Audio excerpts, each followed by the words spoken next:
Hey guys, welcome to HighOnAndroid.com, where we get on Android every day. Anyway, today we're gonna go ahead and unbox the Pixel 2. First, it's got Google Assistant built in. That's right, just like every other Android phone. Alright, the back of the device, single team Pixel. And right at the box shows the actual phone's side. This is imported by Google Canada Corporation. It doesn't say where it's produced, but obviously they're bringing it into Canada. Maybe for tax purposes, I don't know why. But this is the Pixel 2, guys. If you guys want the bigger Pixel 2 XL, you'll have to wait a little bit. So let's go ahead and unbox this bad boy. Alright, this is supposed to have one of the best cameras on a smartphone so far. Oops, I screwed that up. Alright, let me do that again. Pixel 2.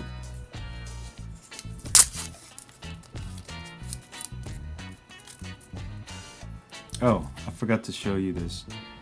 It says, just start with OK Google, squeeze the size of the phone or touch or hold the phone. Wow. So you say OK Google? Does that power up the phone? Oh, OK Google, and then if I squeeze the phone, it's supposed to turn on. OK Google. It's not working. OK Google. Oh, sorry.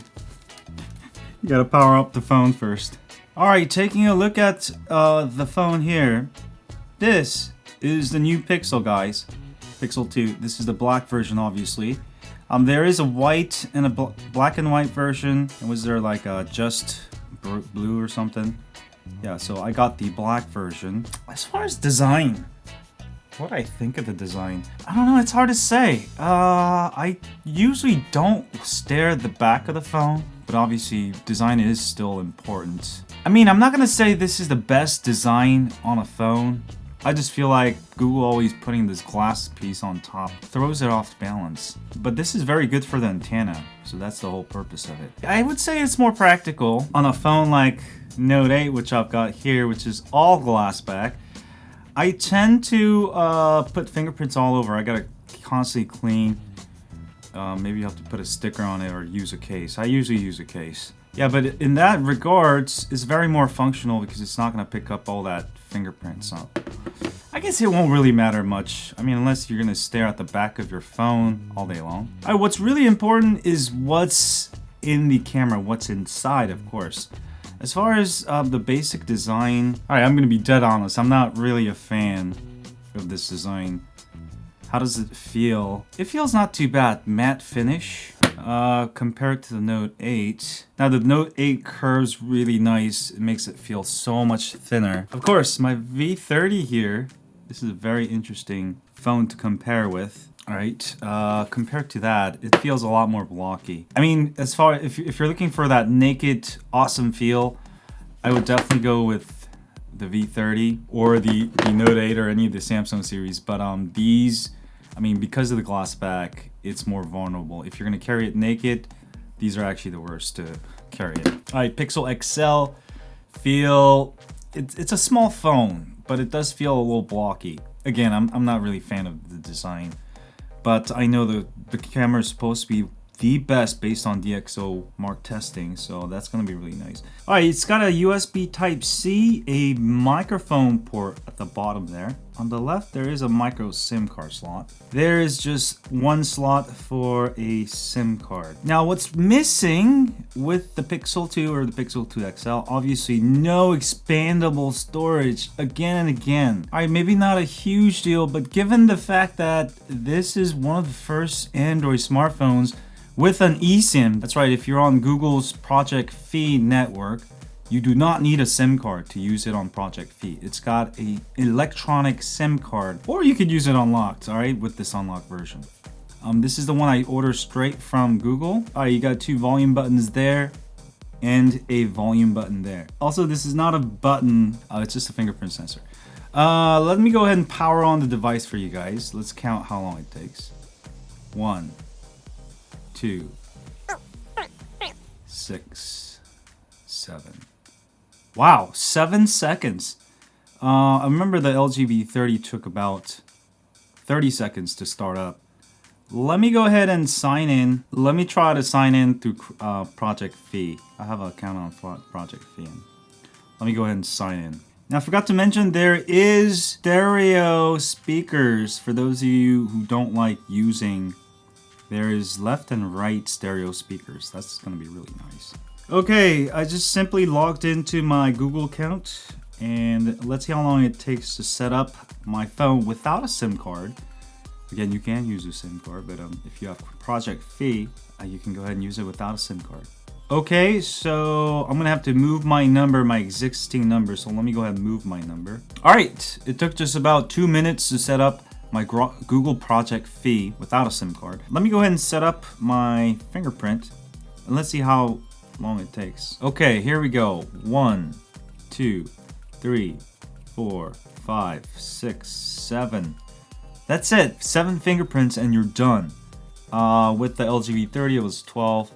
Samsung, it's usually like over 20 fingerprints. It's just really hard to set up. Okay, for those of you who never used a Pixel device, since last year, starting with the original Pixel, Google started offering basically free, unlimited cloud storage. All the original resolution photos and also original resolution 4K videos will be backed up automatically to your Google Drive, which is awesome, Google Photos. This means if you have an unlimited plan like myself, or even if you don't have unlimited 4G LTE, you get very good Wi-Fi. When you come home, it's gonna back up all of your photos. It don't matter. You can actually literally take, 1,000 terabytes of photos, and Google will back that stuff up for you for free, and it will automatically free up space. That's probably one of the highlights of Google's Pixel devices. So all the Pixel, Pixel 2, Pixel XL, Pixel 2 XL, they all have this feature, just you guys in case didn't know. And this is free for life. Let's say you stop using Pixel next year, move to another Galaxy Note 8. Any photos that you took with this phone will be there, unlimited, and so long as Google is around for the next 100,000 years, I don't know. Okay, this is something new. After setup, it does ask you some of these things that I haven't seen before, so that's something new with Google Oreo. Now, this is supposed to be, whoa, that is really cool. So this is a new live wallpaper. You can see subtle movements in the background paper. So this is another new feature, Squeeze for Google Assistant. So you can actually control how firm of a squeeze you want to do. Now, right now, I'm putting a lot of force. You can see squeeze. Whenever you see that home bar going like that, that's how much it is. But I think I'm gonna go with the light squeeze. I feel like I'm just putting way too much force. You really gotta squeeze this pretty hard. So let me try that little tight squeeze. Squeeze. Maybe because I'm left-handed. Let me try it with my right. Oh, that's so much easier. So the squeeze thing may be better if you're using it with your main hand. You gotta really press it with this area, not this other area. Okay, so you really got, I'm getting kind of hold of it. Okay, pretty cool feature. Copied from HTC. Was that the last HTC phone that has a squeeze feature? But obviously this is made by HTC. A Pixel 2 XL is made by LG. The camera features are all the same, but obviously made by a different manufacturer. This has a AMOLED, I think it's 1080p only. So if you are gonna go ahead and use Google's new Daydream, which I really don't prefer over Samsung's Gear VR, I think it's a lot better. But if you want to take advantage of that, you may want to get the higher resolution Pixel 2 XL, which has the Quad HD POLED versus this is AMOLED. Now, I forgot to show you what's in the box. Let me go ahead and do that real quick. Okay, that's what is in the box. It says, welcome to Team Pixel. Bonjour, buenos dias. That's good morning in Spanish. I just said it because I'm learning Spanish. Alright, it does come with the SIM ejaculator tool. How come everybody makes it like this? I know LG now makes it like this.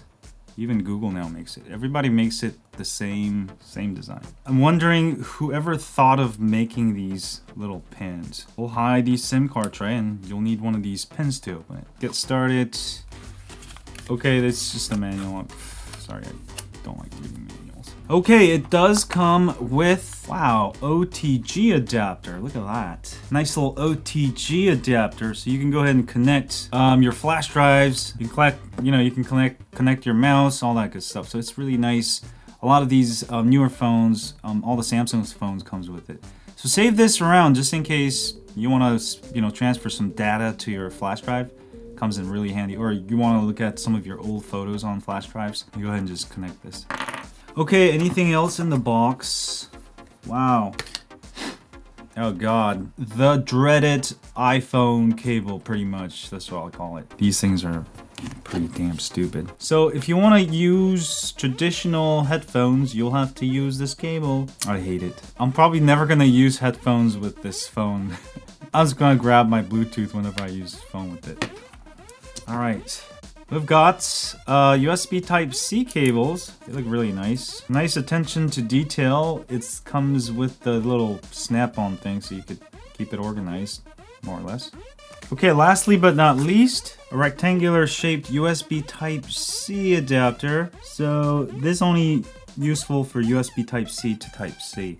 I actually don't like this. I like the regular one, so you could use older cables, or you can plug in any USB device. With this one, you can only use USB to C. I actually don't really like it. It's for compatibility issues. I don't know why they do that. They made the whole phone practical. Like they sacrifice a ton of design for practicality. Nice matte finish, no fingerprints. But they had to lead the industry with incompatible crap that I really don't want.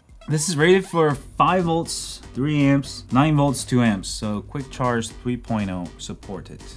It's got a nice always on screen. Of course, the best thing about this phone is not the design, it's not the feel, it's not the lack of headphones, it's not even the display, it's not even the stereo speakers. The only thing that I would buy this phone actually would be the camera. So let's go ahead and take a look at the camera. At this point, I'm pretty not so impressed with the design. It might be because I'm also getting the Pixel 2 XL, which is on its way. It's just they're shipping out all the regular Pixel 2s first. So that's why I got this first. But yeah, let me give you another look at the screen here. Okay, for all you bezel Nazis out there, you're really not gonna like the design. Look at how big the bezels are compared to the LG V30. Look at how big the bezels are compared to the Note 8. Oh god. More than double the bezels at the top. More than double the bezels at the bottom compared to the Note 8. Now, I'm not too crazy about bezel-less phones. I'm more into the features like camera. I mean, it does have stereo speakers, so I'm not gonna complain. But for all you bezel whores out there, bezel Nazis, you may be better off getting a phone like the V30. And V30 just kills it in terms of bezels. And it's actually thinner too, look at that. It's way thinner. Bigger and a thinner phone. Yeah, design-wise, I think the V30 really gets it this year. By the way, I am testing out my new anamorphic lens because that's why I have that LED there. Gives it nice little flares. Also, I don't know if you notice with the camera, the bokeh is slightly different. It's more film looking.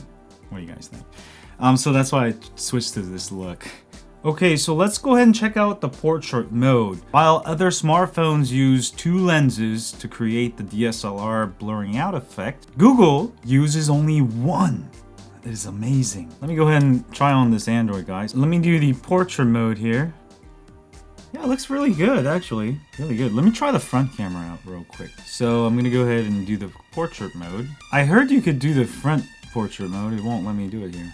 So I guess the portrait mode is only for the back camera. I'll try it real quick. Just do a blind shot. Doesn't look too bad. Just the whole face is out of focus. I may have to play with this to get the best effects. So I don't know. Maybe I have to update the software. But as of now, if I go to portrait, it won't use the front camera. Again, I'll have to test this a lot further. Obviously, I just got this phone. Let me just do one more here. Portrait mode. Right there. And let's see actually how good the edges look. I mean, it does look really good using only 1 camera. Wow, look at how clean the edges are. Okay, I don't want to make this review too long, but before I go, I want to show you all the video resolutions for those of you who love making videos like me.